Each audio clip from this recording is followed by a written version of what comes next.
हम लोग आज पढ़ेंगे मॉडर्न हिस्ट्री के बीपीएससी में जितने भी पीवाई के क्वेश्चन पूछे गए हैं अभी तक के। तो देखिएगा कि अगर आप TRE4 एग्ज़ाम की तैयारी कर रहे हैं तो आपके लिए सबसे ही इम्पॉर्टेंट होने वाला है पीवाई के क्वेश्चन बीपीएससी के।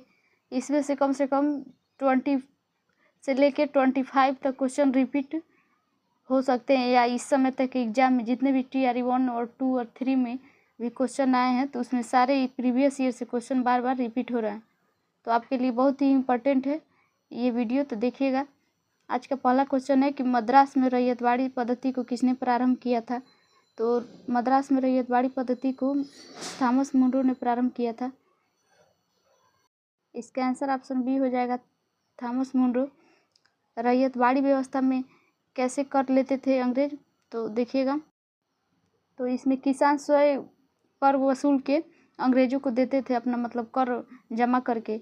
और अस्थाई बंदोबस्त पहले, इसके पहले लागू हुआ था। अस्थाई बंदोबस्त इसको किसने लागू किया था, तो कार्नवालिस के शासनकाल में लागू किया गया था 1793 ईस्वी में। और उसके बाद से रैयतवाड़ी व्यवस्था को किसने लागू किया था, तो मुनरो ने प्रारंभ किया था। रैयतवाड़ी व्यवस्था के बाद से एक था महलवाड़ी व्यवस्था, इसको हाल्ट मैकेंजी ने लागू किया था। इसका एक्सप्लेनेशन है कि ब्रिटिश व्यवस्था में रैयतवाड़ी भू राजस्व संग्रह दक्षिण भारत में प्रचलित था, और मद्रास में इस पद्धति को किसने प्रारंभ किया था, तो मुनरो ने प्रारंभ किया था। अगला क्वेश्चन है कि किसने कहा था कि 1857 की क्रांति धर्म के संघर्ष के रूप में हुआ और इस घटना का अंत स्वतंत्रता संग्राम के रूप में हुआ है। इसका आंसर ऑप्शन ए हो जाएगा, डॉक्टर S.N. सेन के द्वारा कहा गया था कि 1857 की घटना का प्रारंभ धर्म के संघर्ष के रूप में हुआ है और उस घटना का अंत स्वतंत्रता संग्राम के रूप में शुरू हुआ। इसका एक्सप्लेनेशन है कि डॉक्टर सेन ने क्या कहा था, तो कहा था कि 1857 का घटना धर्म के संघर्ष के रूप में, क्योंकि जब अंग्रेजों ने चर्बी वाले कारतूस सैनिकों को चलाने के लिए बोले थे, या नदी पार जाने के लिए, युद्ध करने के लिए, तो पहले के सैनिकों को ये लगता था कि हम लोग अगर नदी पार जाएंगे तो हमारा धर्म भ्रष्ट हो जाएगा, या चर्बी वाला कारतूस यूज करेंगे तो उसमें सुअर और चर्बी की मिलाई गई है, इसलिए हम लोग का धर्म भ्रष्ट होगा, इसलिए वो लोग यूज करना नहीं चाहते थे। तो इसलिए क्रांति की शुरुआत धर्म संघर्ष के रूप में हुआ, और उसके बाद से उसका अंत कैसे हुआ, तो स्वतंत्रता संग्राम के रूप में। यानी कि अब 1857 के विद्रोह को तो अंग्रेजों ने दबा दिया, उसके बाद से धीरे धीरे लोगों में गुस्सा बढ़ता गया और उसी से स्वतंत्रता संग्राम की लड़ाई शुरू हो गई। अगला क्वेश्चन देखिएगा कि किस वर्ष एक भारतीय महिला राष्ट्रीय कांग्रेस की अध्यक्ष बनी थी। तो किस वर्ष 1917 ईस्वी में। तो 1917 ईस्वी में एनी बेसेंट बनी थी कांग्रेस की अध्यक्ष। तो वो पहली महिला अध्यक्ष थी। और ये पूछा है कि पहली भारतीय राष्ट्रीय कांग्रेस की, तो भारतीय पूछेगा तो सरोजिनी नायडू हो जाएगा। वह 1925 ईस्वी में कानपुर के कांग्रेस अधिवेशन में राष्ट्रीय कांग्रेस की अध्यक्ष बनी थी सरोजिनी नायडू 1925 ईस्वी कानपुर में। और 1917 ईस्वी में ये एनी बेसेंट अध्यक्ष बनी थी पहली भारतीय राष्ट्रीय कांग्रेस की। लेकिन महिला में पूछेगा कि जो भारत की थी तो सरोजिनी नायडू 1925 हो जाएगा। लेकिन ये पूछेगा कि पहली महिला राष्ट्रीय कांग्रेस की कौन अध्यक्ष बनी थी, तो एनी बेसेंट हो जाएगा 1917 ईस्वी में। तो इसलिए इसका आंसर ऑप्शन ई हो जाएगा, उपयुक्त में से कोई नहीं। इसका एक्सप्लेनेशन देखिएगा, इसमें दिया है कि भारतीय राष्ट्रीय कांग्रेस के अध्यक्ष बनने वाली पहली भारतीय महिला कौन थी, तो सरोजिनी नायडू थी, जो 1925 ईस्वी कांग्रेस के कानपुर अधिवेशन के जो 40वां अधिवेशन हुआ था उसमें अध्यक्ष बनी थी। तो राष्ट्रीय कांग्रेस की 40वें अधिवेशन में कौन अध्यक्ष बनी थी, तो सरोजिनी नायडू थी। तो पहली भारतीय महिला सरोजिनी नायडू थी जो कांग्रेस अध्यक्ष में, कांग्रेस के मतलब अधिवेशन में अध्यक्ष बनी थी। और वो कहाँ हुआ था, तो कानपुर हुआ था 1925 ईस्वी में। और भारतीय राष्ट्रीय कांग्रेस की प्रथम महिला अध्यक्ष, तो प्रथम महिला में बनेंगी एनी बेसेंट, लेकिन भारतीय पूछेगा तो सरोजिनी नायडू हो जाएगा 1917 ईस्वी कलकत्ता में। और ये कहाँ की थी एनी बेसेंट, तो आयरिश की थी, आयरिश मूल की थी। लेकिन भारतीय स्वतंत्रता संग्राम में ये इन्होंने बहुत महत्वपूर्ण भूमिका निभाई थी एनी बेसेंट।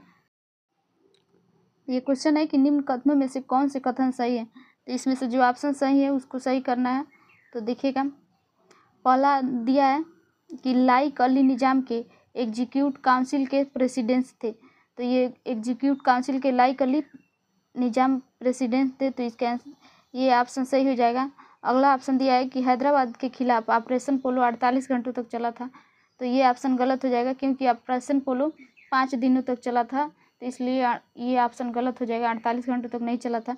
तीसरा ऑप्शन दिया है कि कश्मीर राज्य ने इंस्ट्रूमेंट ऑफ एक्शन 15/8/1947 के दिन हस्ताक्षरित किए गए थे, तो ये कब किए गए थे, तो 26 अक्टूबर 1947 को किए गए थे, इसलिए ये भी ऑप्शन गलत हो जाएगा।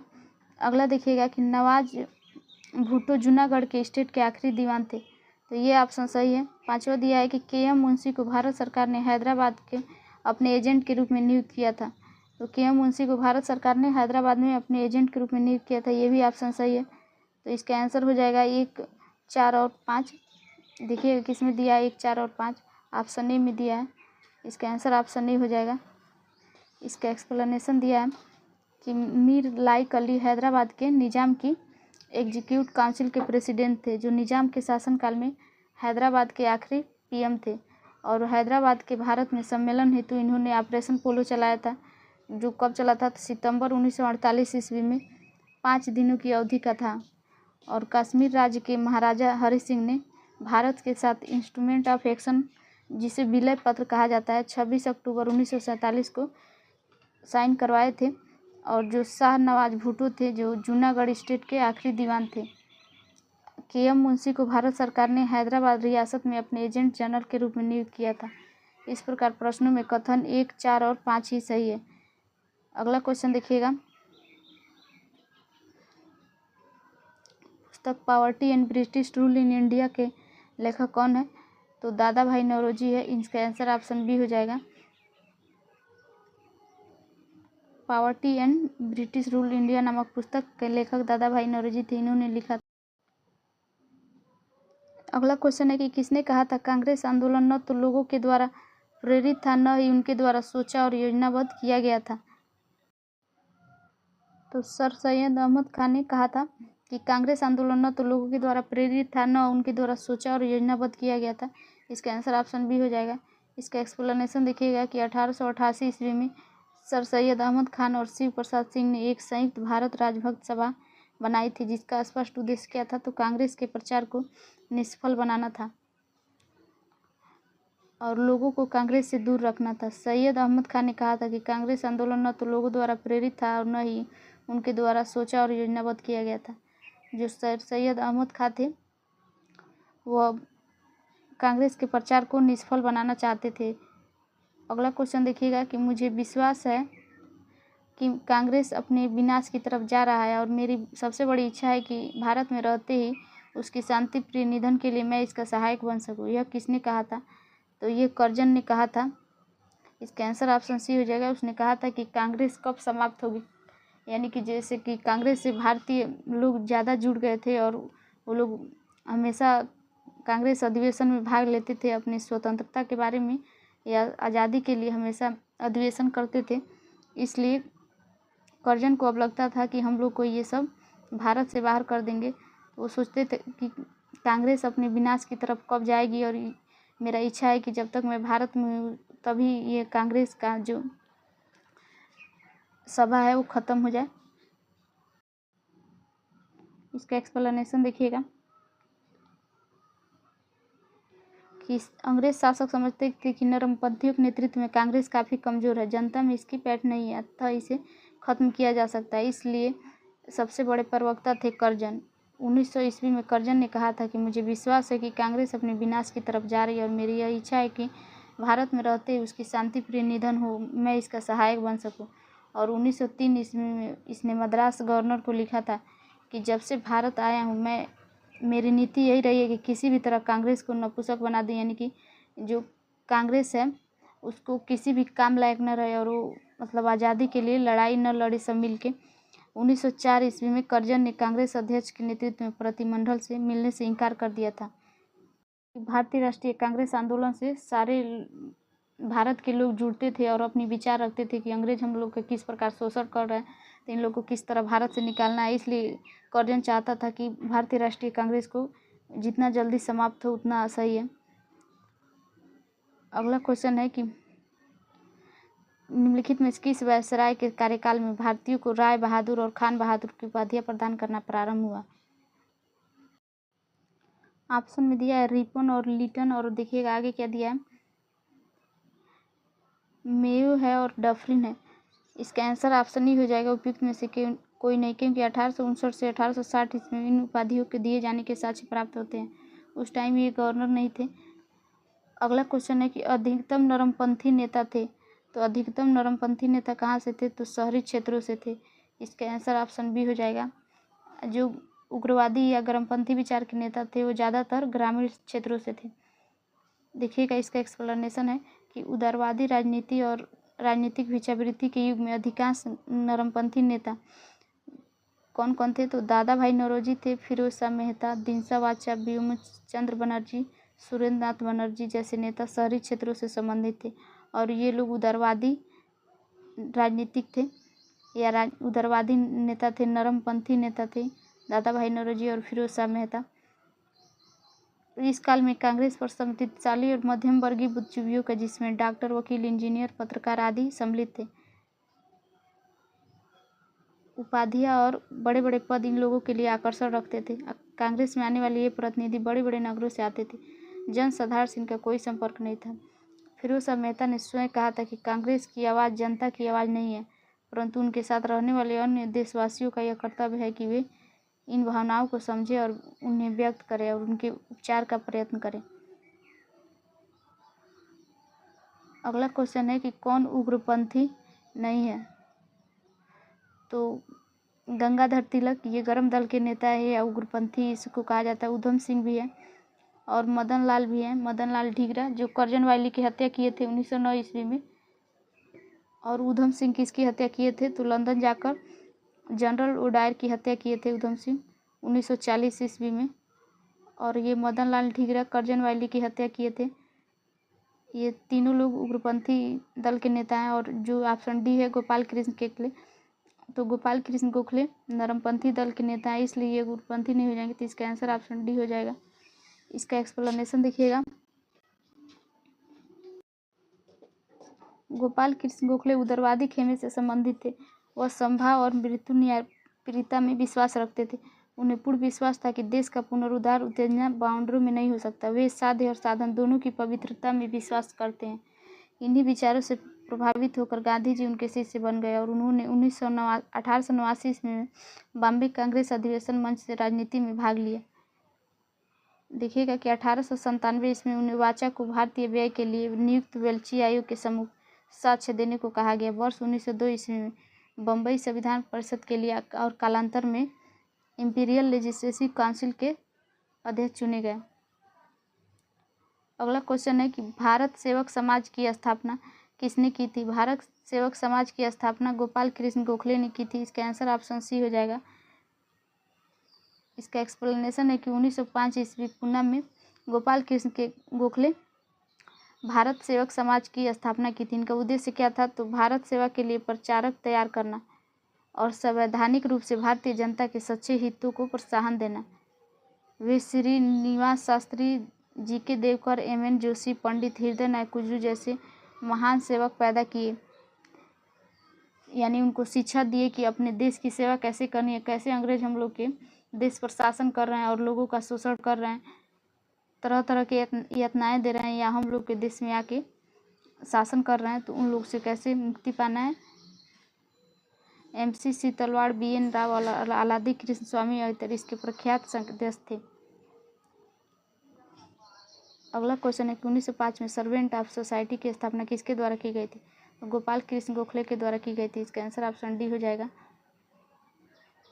अगला क्वेश्चन है कि रजनीपाद दत्त ने कहा था कि वे साम्राज्यवाद से लड़ते भी हैं और सहयोग भी करते हैं। उन्होंने किस राजनीतिक गठबंधन के बारे में कहा था?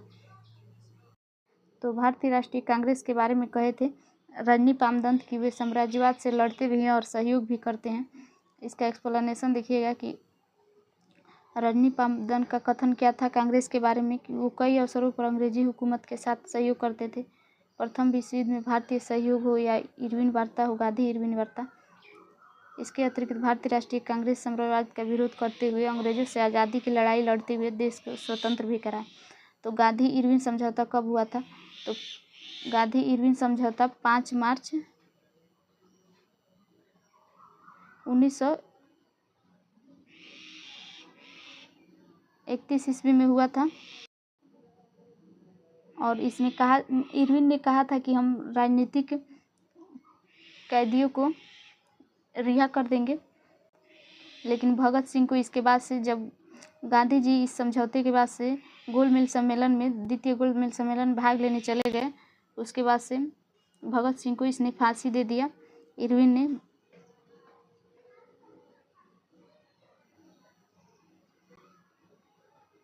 और भगत सिंह को इसने इसलिए नहीं छोड़ा, इनको राजनीतिक कैदी में नहीं लेके हिंसा वाले कैदी में इनको कह दिया कि आपने राजनीतिक कैदी सिर्फ बोला है गांधी जी से, इसलिए हम लोग ने इनको फांसी की सज़ा दी है।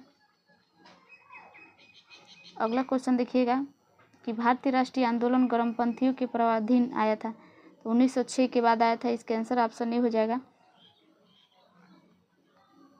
देखिएगा कि 1906 में भारतीय राजनीति में कांग्रेस के भीतर गरम दल का प्रभाव बढ़ा और गरम दल का नेतृत्व प्रमुख कांग्रेसी नेता जैसे बाल गंगाधर तिलक, लाला लाजपत राय, बिपिन चंद्र पाल, अरविंद घोष ने मिलकर किया था। ये गर्मपंथी दल के नेता थे। इन नेताओं ने स्वराज को अपना लक्ष्य बनाया और तिलक ने नारा दिया कि स्वराज मेरा जन्मसिद्ध अधिकार है और मैं इसे लेकर रहूँगा। अगला क्वेश्चन देखिएगा कि बाल गंगाधर तिलक लोकमान्य तिलक के नाम से जाना जाते हैं। तो देखिएगा कि जब वे लोकप्रिय शिक्षक बने, उन्होंने लोकप्रिय अखबार शुरू किया। मर्डर केस में अभियुक्त 3 में से इसका आंसर ऑप्शन ही हो जाएगा, उपयुक्त में से कोई नहीं। क्योंकि जब तिलक जी को 18 साल का जेल हो गया था, उसके बाद से जब वो उधर से वापस आए बहुत सारे कार्यों के बाद, इसके बाद से लोकमान्य तिलक के रूप में जाने लगे। तो इसका आंसर उपयुक्त में से कोई नहीं हो जाएगा, क्योंकि ऑप्शन कोई नहीं दिया। देखिएगा इसका एक्सप्लेनेशन कि ब्रिटिश सरकार ने तिलक जी को पुणे के असिस्टेंट कलेक्टर रेड की हत्या के मामले में अभियुक्त बनाया और तिलक जी को दोषी पाया गया और इनको 18 साल की सज़ा सुनाई गई। जब वो जेल से बाहर आए तो वे राष्ट्रीय न्यायिक के रूप में उभरे और उन्हें लोकमान्य की उपाधि प्राप्त हुई। यह किसी एक घटना नहीं बल्कि अनेक राष्ट्रवादी कार्यों के बाद तिलक को लोकमान्य की उपाधि प्राप्त हुई।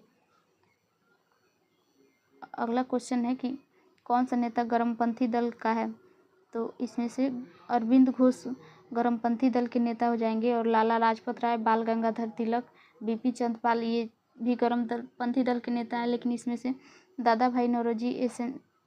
बनर्जी और गोपाल कृष्ण गोखले ये तीनों लोग नरम दल के नेता हो जाएंगे। देखिएगा इसके एक्सप्लेनेशन में कि अरविंद घोष गरम दल के नेता थे और वह 4 स्तंभ कौन कौन थे, तो लाजपत राय, तिलक जी, बिपिन चंद्र पाल और अरविंद घोष। 1893 से 94 में उन्होंने अपने लेख में लिखा था अरविंद घोष की कांग्रेस श्रमिक वर्ग से दूर है, अराष्ट्रवादी है और पूर्णतः असफल रही है। इसकी शासकों को अप्रसन्न करने के भय से स्पष्ट न कहने की नीति को कायरता की संज्ञा दी गई। इसके अनुसार कांग्रेस क्षय रोग से मरने वाली थी और 1908 इसमें पुलिस द्वारा मडिक्का तालाब उद्यान में छापा मारकर जिन लोगों को गिरफ्तार किया गया उसमें अरविंद घोष भी थे। सभी के ऊपर अली बम षड्यंत्र के रूप में मुकदमा चला और अरविंद घोष को 1 वर्ष की सजा हुई, किंतु बाद में साक्ष्य के अभाव में उन्हें छोड़ दिया गया। कालांतर में वो आतंकवादी क्रियाकलाप से अलग होकर सन्यासी बन गए और पांडिचेरी चले गए। अगला क्वेश्चन है कि नेशनल काउंसिल ऑफ एजुकेशन की स्थापना कब हुई थी, तो 15 अगस्त 1906 ईस्वी को हुई थी। इसका आंसर ऑप्शन डी हो जाएगा। इसका एक्सप्लेनेशन है कि राष्ट्रीय शिक्षा के क्षेत्र में सर्वप्रथम 8 नवंबर 1905 को रंगूर में नेशनल स्कूल की स्थापना हुई थी और 16 नवंबर 1905 को कलकत्ता में एक सम्मेलन का आयोजन हुआ और इस सम्मेलन में राष्ट्रीय साहित्य और वैज्ञानिक शिक्षा देने के लिए राष्ट्रीय शिक्षा परिषद की स्थापना हुई और फैसला लिया गया, मतलब स्थापना करने के लिए फैसला लिया गया। और 15 अगस्त 1906 को सतीश चंद्र मुखर्जी द्वारा राष्ट्रीय शिक्षा परिषद की स्थापना की गई। तो राष्ट्रीय शिक्षा परिषद की स्थापना करने का फैसला कब लिया गया, तो 16 नवंबर 1905 को आयोजन किया गया कलकत्ता में और इसकी स्थापना 15 अगस्त 1906 ईस्वी को किया गया। अगला क्वेश्चन है कि भारतीय राष्ट्रीय आंदोलन में किसको नरम दलीय तौर पर नहीं जाना जाता है, तो तिलक जी को नहीं जाना जाता है। इसका आंसर ऑप्शन नहीं हो जाएगा। देखिएगा उग्रवाद के 4 स्तंभ यानी कि गर्मपंथी दल के नेता लाला लाजपत राय, बाल गंगाधर तिलक, बिपिन चंद्रपाल और अरविंद घोष। बार बार इसको आप लोग सुनेंगे तो कन्फर्म याद हो जाएगा कि गर्मपंथी दल के नेता कौन है और नरमपंथी दल के नेता कौन है। तो तिलक जी इस विचारधारा के अग्रदूत थे। उन्होंने कांग्रेस के अनुनय विनय की नीति की आलोचना की। उन्होंने कहा था कि कांग्रेस से हम लोग प्रार्थना नहीं करेंगे। और तिलक जी ने कहा था कि कांग्रेस के बारे में कि यदि हम वर्ष में एक बार मेढक की तरह आएंगे तो हमें कुछ नहीं मिलेगा, यानी कि हम लोग अंग्रेजों से अनुनय विनय करेंगे या एक बार साल में अधिवेशन रखेंगे कि हम लोग की मांगें पूरी करो या लोगों के लिए कुछ करो, तो सब कुछ नहीं करेंगे। दादा भाई नौरोजी और गोपाल गिरीश गोखले कांग्रेस के उग्रवादी दल के नेता थे। इन्होंने ये कहते थे कि नहीं, हम लोग को अंग्रेजों से प्रार्थना करनी चाहिए कि हमारी मांगें पूरी कर दो, तो वो ज़रूर पूरी करेंगे। जबकि एम.जी. रानाडे समाज सुधारक थे।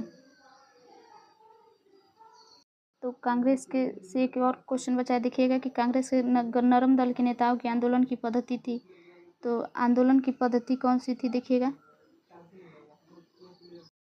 इसका आंसर ऑप्शन बी हो जाएगा, राजा बाध्य आंदोलन। इसका आंसर ऑप्शन बी हो जाएगा।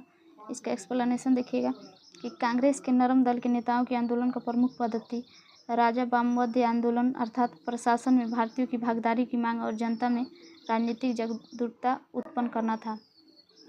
तो फ्रेंड्स, हम लोग आगे के क्वेश्चन अब कल के लेक्चर में डिस्कस करेंगे। अगर आप TRE 4 एग्ज़ाम की तैयारी कर रहे हैं तो NCERT को पढ़ते रहिए और प्रीवियस ईयर जितने भी जिस सब्जेक्ट का आपका है उससे रिविजन